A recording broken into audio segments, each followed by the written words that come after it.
Welcome to Byte Hive Updates. Subscribe and press the bell icon for more updates. Tonight we begin with breaking news that has sent shockwaves across the nation. A story of industrial collapse on a scale not seen in generations. The headlines are stark. Automotive Armageddon. Detroit loses 38,000 jobs overnight. Asian auto giants abandon America. These are not just words. They represent a profound and sudden crisis for American workers, their families, and their towns. The silence is what you notice first. In places like Montgomery, Alabama and Greensburg, Indiana, the hum of machinery has stopped. Sprawling factories, once symbols of a globalized manufacturing boom, now stand as cold, empty monuments. The gates are locked, the parking lots are deserted. Where thousands of cars once sat, there is now only empty asphalt. These factories were the beating hearts of their communities, providing wages, local spending, and a sense of purpose. Today, workers gather outside not in protest, but in stunned disbelief, termination letters in hand, faces etched with anger and despair. The lights inside the assembly halls are off, robotic arms are frozen in place. It is an industrial graveyard, and the ghosts are the livelihoods of tens of thousands of Americans. This story unfolded with breathtaking speed. Rumors became reality as 5 major automotive brands announced the end of U.S. manufacturing. The decisions were called strategic and market-driven, but for the men and women who built these cars, it feels like betrayal. The scale is staggering, a coordinated retreat leaving a vacuum in the American industrial landscape. We are on the ground in affected communities, hearing heartbreaking stories. This isn't just about numbers or stock markets. It's about real people. Mortgages unpaid, college funds gone, the fabric of towns torn apart. The promise of stable, well-paying jobs, lured by massive tax incentives, has been broken. Tonight, we'll try to understand how this happened, looking at each company, their rise and their sudden catastrophic fall. The story begins with the silence. A silence that is deafening. The shock is still settling in, but the consequences are already rippling outward. For many, the American dream has been replaced by uncertainty. The question now, what comes next for these communities? The silence is only the beginning. The names are familiar to every American driver: Toyota, Honda, Hyundai, Subaru, Mazda. For decades, these 5 Asian automotive powerhouses were not just competitors. They were part of the American story. They built reputations for reliability and innovation, and they built factories here, employing American workers. Now, in a stunning and coordinated exit, they are all gone. 38,000 direct jobs lost, a domino effect few saw coming. Toyota is closing plants in Kentucky, Indiana, and Texas. Honda is shuttering operations in Ohio, Alabama, and Indiana. Hyundai's Alabama facility is dark. Subaru's Indiana workforce is dismissed. Mazda has pulled the plug on U.S. distribution. Each closure is a tragedy. Together, they represent a full-scale industrial retreat. These companies spent decades building their American presence, investing billions, training workers, and becoming part of local culture. Their departure is not just economic, it's cultural. A 40-year relationship severed overnight. The trust between these corporations and their American employees has been shattered. Why now and why all at once? The reasons are complex. Global recession, lingering supply chain disruptions, damaging scandals, and a strategic pivot toward Asia. The American market, once a cornerstone, is now seen as a risk.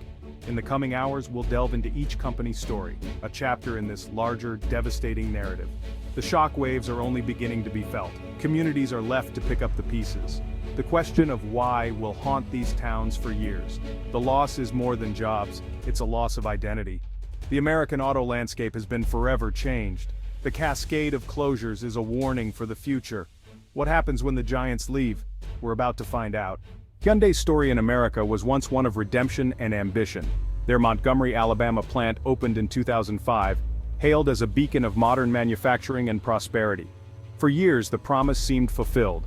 Thousands of high-paying jobs, a cornerstone of the regional economy. But scandals over engine defects and shocking child labor allegations shattered Hyundai's image, leading to federal investigations and costly recalls. Then came a global downturn. Demand plummeted, inventories swelled, and financial losses mounted. Under pressure from shareholders, Hyundai's board in Seoul made a swift, brutal decision: close the Montgomery plant. The American dream in Alabama became an unaffordable liability.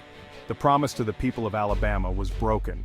The plant, once a symbol of ambition, is now a monument to a partnership gone wrong. The community that bet its future on Hyundai faces a harsh, uncertain reality. the dream has turned into a nightmare. For Montgomery, the loss is personal and profound.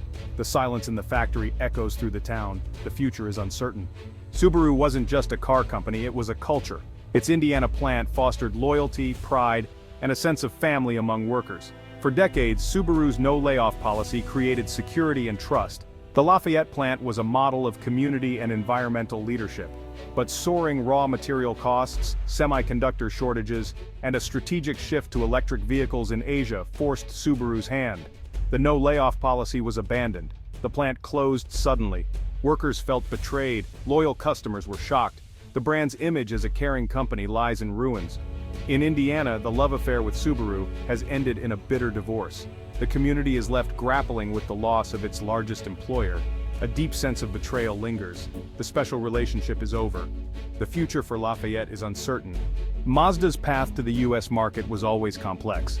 After its Michigan partnership with Ford ended, Mazda bet big on a state-of-the-art plant in Salamanca, Mexico. The plan built cars cheaply in Mexico, export them to the US for a while. It worked. Until border delays, labor disputes, and crumbling infrastructure exposed the strategy's fragility. Cars meant for US dealerships sat stuck in transit for weeks, inventories in chaos, costs spiraling. The just-in-time model collapsed. Mazda's profits evaporated, and the company made a painful decision: cease all US exports from Mexico. The bold bet failed. Mazda's American presence ended not with scandal but with logistical defeat. The supply chain was too complex, too fragile, the gamble cost them everything. Toyota's exit was an earthquake. For decades, Toyota was the gold standard, its US plants in Kentucky and Texas pillars of American industry. But this was no scandal or sudden collapse. It was a cold, calculated decision. Rising labor costs, volatile trade politics, and the immense investment needed for electric vehicles made the US market untenable. Toyota's board saw more growth in Asia, less risk abroad.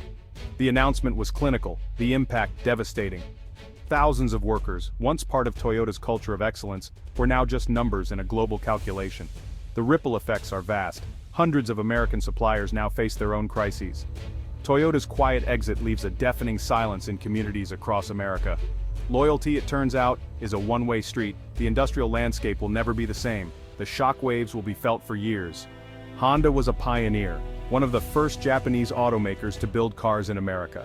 Its Ohio plants became the backbone of the state's economy, offering stability and pride for generations. Honda was a model corporate citizen, its cars symbols of American manufacturing prowess. The idea of Honda leaving seemed unthinkable, until now. Caught in the same storm as its rivals, Honda struggled with the costly transition to electric vehicles. Retooling aging plants proved too expensive. Executives in Tokyo chose to focus on Asia. The closure of Ohio's plants is a painful blow. A partnership of 40 years ended. For workers, it's a personal tragedy. For the state, an economic crisis. Honda's departure marks the end of an era. The company was more than an employer. It was part of the community's identity.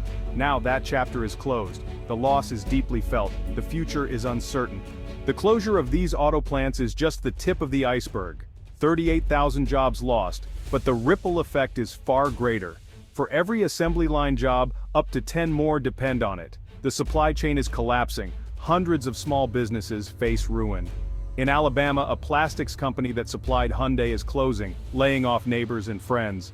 This story repeats in Indiana, Ohio, Kentucky, and Texas. Local diners, hardware stores, and dealerships are losing customers. Tax revenues will plummet, public services will suffer. The economic ecosystem built around these plants is unraveling. Communities are turning into ghost towns. The chain reaction of loss is devastating. The wreckage will take decades to clean up, if it ever can be. The past days have been a brutal wake-up call for America. The exit of 5 auto giants has exposed the fragility of our manufacturing base. The human cost is immense. Lost jobs, shattered families, hollowed-out towns. The first step is supporting workers and communities, job retraining, economic redevelopment. But what jobs will replace these? That's the billion-dollar question. The promise of a green economy is slow to materialize. We must understand why this happened. Global forces, corporate strategy, domestic policy. America can't take its manufacturing future for granted. The challenge is immense, but so is American resilience. The choices we make next will shape the future of millions.